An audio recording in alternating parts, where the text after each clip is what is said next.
नमस्कार, city centre show में आपका स्वागत है। मुंबई के माहिम बीच से मैं हूं पूजा भारद्वाज और शो की हम शुरुआत कर रहे हैं जम्मू कश्मीर की खबर से। जम्मू कश्मीर के पुंछ में सेना के वाहन पर आतंकी हमले के बाद बड़े तौर पर यहां पर तलाशी अभियान चलाया जा रहा है। पूरे इलाके की घेराबंदी कर दी गई है। गुरुवार को पुंछ में सेना के एक वाहन पर आतंकी हमला हुआ था। इस हमले में 5 जवान शहीद हो गए थे। सुरक्षा बलों को आशंका है कि इस हमले के पीछे पाकिस्तान के आतंकी संगठन लश्कर-ए-तैयबा के आतंकी हैं। इस आतंकी हमले के विरोध में जम्मू में विरोध प्रदर्शन भी हुए। बीजेपी के कार्यकर्ताओं ने सड़कों पर उतरकर प्रदर्शन किया।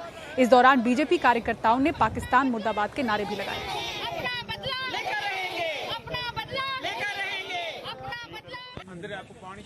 गुरुवार को सेना के वाहन पर हुए हमले से जुड़े हमलावरों की तलाश में सुरक्षा बलों का तलाशी अभियान चलता रहा।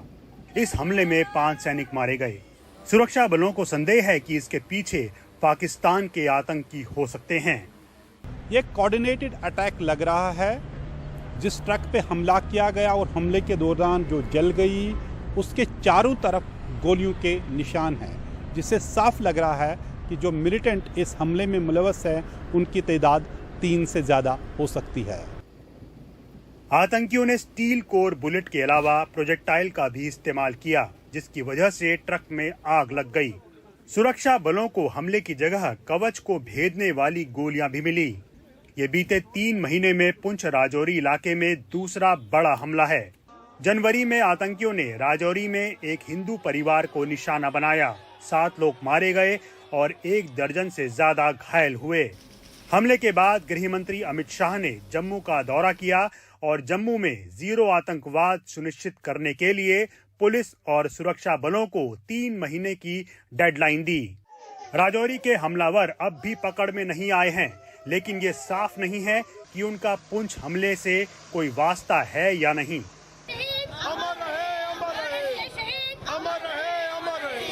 जम्मू में सेना पर हमले के खिलाफ प्रदर्शन हुए, जहां सभी दलों ने हमले की निंदा की है। इलाके में बढ़ते आतंकी हमलों पर सवाल भी उठे। इन कायर पाकिस्तानी आतंकवादियों ने बहुत बड़ा पाप किया है, बहुत बड़ा अपराध किया है, जिसकी भारी कीमत इन कायर पाकिस्तानी आतंकवादियों को चुकानी पड़ेगी। प्रधानमंत्री जी, आप तो 370 भी नहीं है, 35 से भी नहीं है, फिर आतंकवाद कहां से आ रहा है? और हमें यह बताएं कि कब जम्मू कश्मीर में हालात सुधरेंगे। ये हमला ऐसे समय हुआ है जब श्रीनगर में आने वाले दिनों में G20 कार्य समूह की बैठक होने जा रही है। पाकिस्तान ने श्रीनगर में बैठक पर एतराज किया है। बीते हफ्ते गृह मंत्री ने बैठक की तैयारियों का जायजा लिया और सभी एजेंसियों को आपसी तालमेल के साथ काम करने को कहा। NIA भी अब इस हमले की जांच में शामिल हो रही है और आला अफसर हमले की जगह पहुंचे हैं। लेकिन सुरक्षा बलों की चुनौती बढ़ती जा रही है, क्योंकि ये आतंकवाद अब घाटी से जम्मू की ओर जाता दिख रहा है। श्रीनगर से नजीर मसूदी की रिपोर्ट, NDTV इंडिया। और अगली खबर IIT मद्रास से। IIT मद्रास के हॉस्टल में एक और छात्र का शव मिला है। आपको बता दें कि 4 महीने में ये चौथी घटना है जिससे हड़कंप मचा हुआ है। पुलिस ने आत्महत्या की आशंका जताई है। मृतक छात्र महाराष्ट्र का था, केमिकल इंजीनियरिंग की पढ़ाई कर रहा था। IIT मद्रास में 4 महीने में ये चौथी घटना है। इससे पहले अप्रैल की शुरुआत में 32 साल के छात्र ने आत्महत्या की थी। मार्च में 3rd ईयर के छात्र ने आत्महत्या की थी। 20 साल का ये छात्र आंध्र प्रदेश का रहने वाला था। फरवरी में भी महाराष्ट्र के एक छात्र ने आत्महत्या की थी। ये चिंता वाली बात है कि IIT मद्रास से लगातार आत्महत्याओं के मामले सामने आ रहे हैं। और आंध्र के एक छात्र की अमेरिका में गोली मारकर हत्या कर दी गई है। 24 साल का ये छात्र अमेरिका में पढ़ाई कर रहा था। 2 हफ्ते में उसकी पढ़ाई पूरी होनी थी। उसे नौकरी भी मिल गई थी और H1B वीजा भी। वो ओहायो में एक फ्यूल स्टेशन में काम कर रहा था, जहां गोलीबारी की एक घटना हुई। ये घटना ओहायो की राजधानी कोलंबस की है।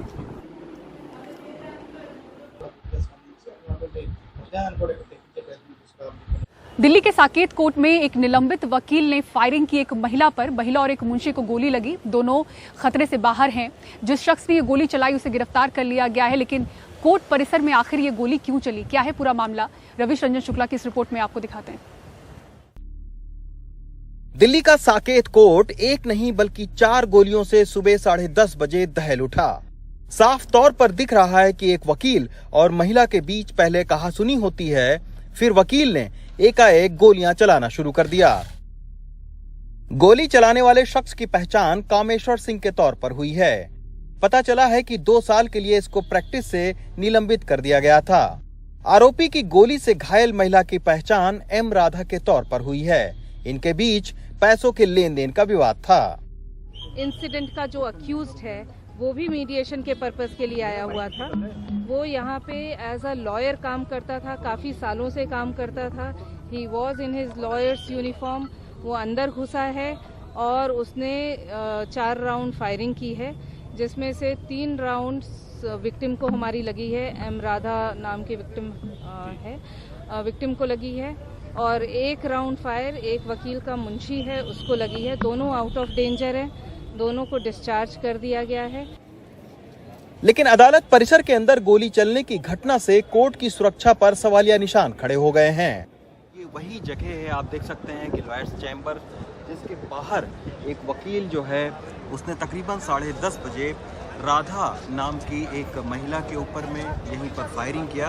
ये जो वकील है ये बताया जा रहा है कि कामेश्वर सिंह इसका नाम है और इसी जगह पर उसने तकरीबन 5 राउंड फायरिंग की, जिसमें से 3 गोलियां राधा को लगी। ये बताया जा रहा है कि 2022 में राधा झा को उसने 25 लाख रुपए दिए थे और उसके बाद में कुछ पैसे का विवाद हुआ और फिर उसने जो राधा है उसके खिलाफ में मुकदमा दर्ज करवाया 2022 में और उसके बाद ये पूरा केस जो है इसी साकेत कोर्ट में चल रहा था। आज उसी की जो पेशी थी उसी में राधा आई हुई थी और जैसे ही राधा आई यहाँ पर उस वकील के साथ में पहले बहस हुई, कहासुनी हुई और उसके बाद में उस आरोपी वकील ने तकरीबन 5 राउंड गोलियां यहीं पर चलाई।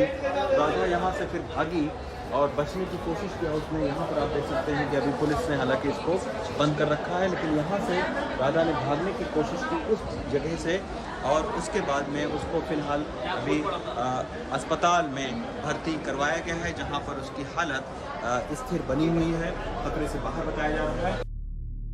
मुख्यमंत्री अरविंद केजरीवाल ने भी पुलिस सुरक्षा व्यवस्था पर ट्वीट करके सवाल खड़े किए। दरअसल साल भर पहले गोली चलाने वाले आरोपी वकील कामेश्वर सिंह ने राधा नाम की महिला पर 25 लाख रुपए लेने का मुकदमा दर्ज करवाया था। इस केस में ये महिला अपनी तारीख पर आई थी।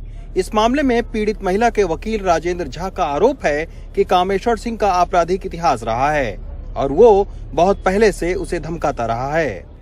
क्रिमिनल हिस्ट्री है, धमकी दे रहा है, उनकी डिमांड की कोई कीमत नहीं है। अच्छा, हमेशा बोलते रहता था मार दूंगा मार दूंगा। वो सस्पेंडेड है। वो भी एक पहले जो वकील था उनका मकान कब्जा कर रखा था, उन्होंने कंप्लेन किया था तो बार काउंसिल ने उसको 2 साल के लिए सस्पेंड कर दिया।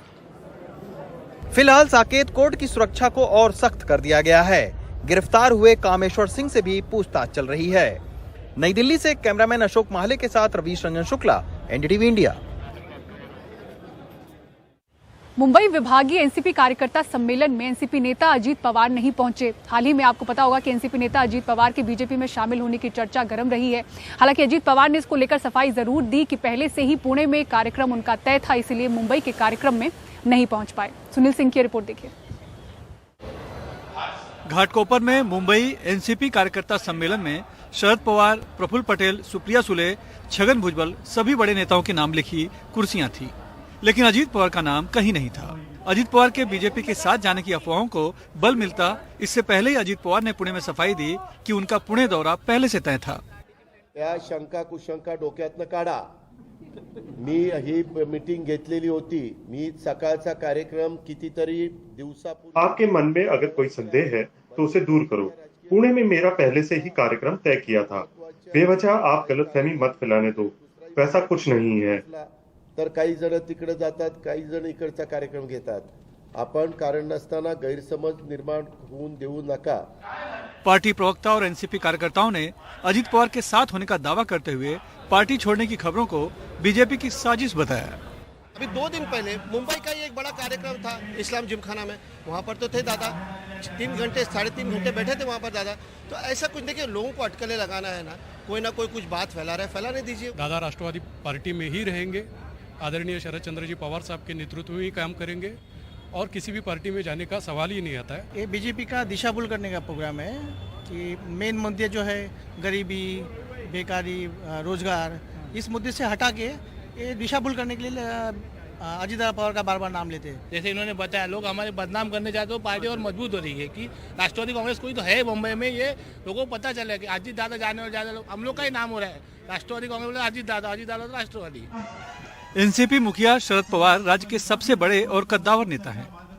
राज्य में एनसीपी के 53 विधायक हैं, लेकिन मुंबई में पार्टी के सिर्फ एक विधायक हैं, नवाब मलिक। वो भी जेल में हैं। प्रफुल्ल पटेल से लेकर सुप्रिया सुले ने मुंबई में पार्टी को मजबूत करने पर बल दिया।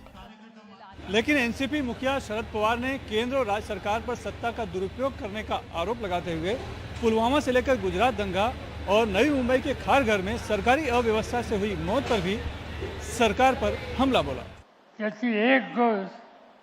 देश में कई घटनाएं हो रही हैं, लेकिन सच्चाई लोगों के सामने ना आ जाए, इसकी पूरी कोशिश की जा रही है। हमने हाल ही में एक खबर पढ़ी, एक व्यक्ति कश्मीर के राज्यपाल था। रिटायर होने पर उन्होंने कई बातें देश के सामने रखी। उसमें एक बात उन्होंने पुलवामा के बारे में जानकारी दी, जिसमें 40 जवान शहीद हो गए थे। उसकी जांच हुई क्या? आज तक कुछ सामने नहीं आ पाया। राज्यपाल ने कहा कि 40 जवान जिस सड़क से जाने वाले थे वो खतरे वाली जगह थी। उन्हें ले जाने के लिए विमान मांगा गया था, लेकिन वो नहीं दिए गए, इसलिए उन्हें उसी रास्ते से जाना पड़ा जिस पर खतरा अधिक था। अंत में आतंकियों ने हमला किया, जिससे जवान की मौत हो गई। हैरानी की बात रही कि अजीत पवार को लेकर राज्य में राजनीति गर्म है, कार्यकर्ता उलझन में है, लेकिन शरद पवार ने कार्यकर्ता सम्मेलन में उस पर कुछ नहीं बोला। मुंबई से कैमरामैन प्रवीण रोहित साथ सुनील सिंह, एनडीटीवी इंडिया के लिए।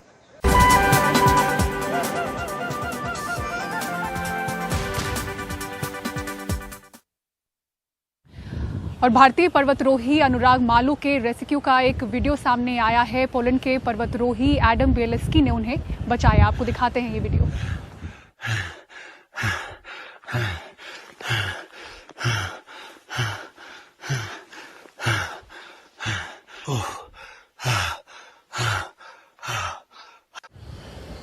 और ट्विटर ने अनपेड अकाउंट से ब्लू टिक हटा दिए हैं। उत्तर प्रदेश के मुख्यमंत्री योगी आदित्यनाथ, सलमान, शाहरुख, विराट कोहली, सचिन तेंदुलकर जैसी ऐसी कई हस्तियां हैं जिनके अकाउंट से ब्लू टिक हटा दिए गए।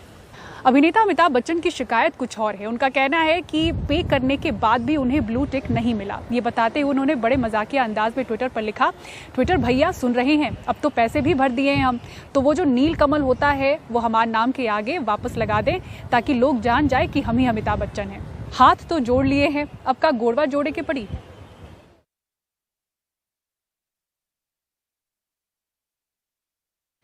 और कल देश भर में ईद मनाई जाएगी। आज सऊदी अरब में ईद मनी है। कुछ तस्वीरें आपको भारत के अलग अलग हिस्सों से दिखाते हैं, जहां रमजान के आखिरी दिन नमाज अदा की गई।